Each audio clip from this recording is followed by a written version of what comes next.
The low backhand transition, it's a great shot to have and you got to have it, but where do you go with it?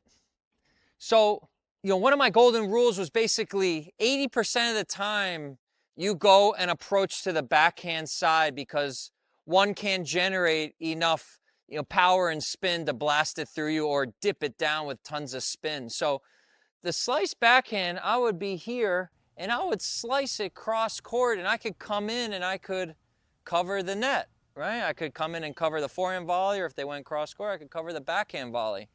Where you're going to hit the approach does depend on where you're approaching from. So if someone pulled me a little bit wider and I was out here and I was hitting my two-hander, I would approach down the line because you have to be thinking one shot ahead, right? So I would approach down the line unless I could hit a winner cross court, because if I was coming into volley and I approached cross court, it would be extremely difficult for me to get from this position all the way over to hit a forehand volley. That would be extremely difficult. But if I was approaching a backhand from more so over here towards the middle of the court, I could go cross court. One of my golden rules to go on the backhand side, and I could come in and cover the net much easier. So a lot of it does depend on where you're approaching from, and that will really give you a great idea on where you should be hitting the approach shot.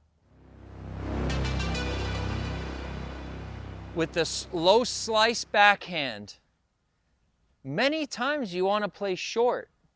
And why do you want to play short? Well, I want my opponent to have to hit up on the ball. But not only that, most people, when the ball is really low, they're not going to go down the line over the high part of the net. So if you go low slice cross court, the person would have to lift the ball over the net if they want to go down the line over the high part of the net. So that gives you an easy forehand volley. Or you just anticipate that they're going to go cross court because the ball is so low.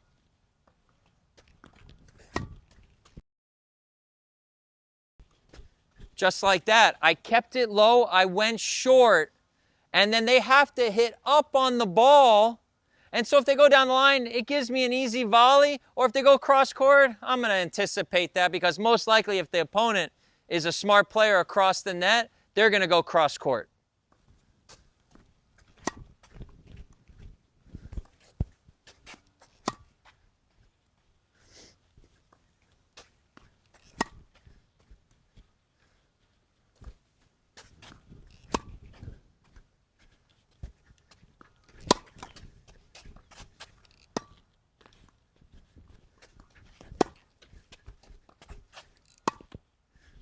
So this shot here is the one that pulls me a little wider. So I really do need to go down the line with my approach because I've been pulled wide. As y'all know, I love to go into the backhand side to approach, but I really cannot cover the net if I went cross court with this approach. So you go down the line and then you can cover and then just knock off a volley.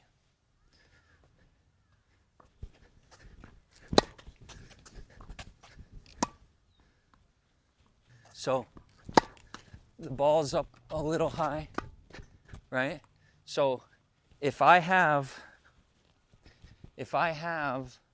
the ball a little higher up, I'm gonna hit my two-hander, I'm gonna go cross court like that, and then come in and close off the net. If the ball's a little bit lower, I'm gonna chip it cross court and still cover, all right? Right here. And I come here and I cover and I can go short little volley. So this is really great to test that backhand passing shot of your opponent. And you can still cover the net. One of my plays that I used when I was competing on the tour.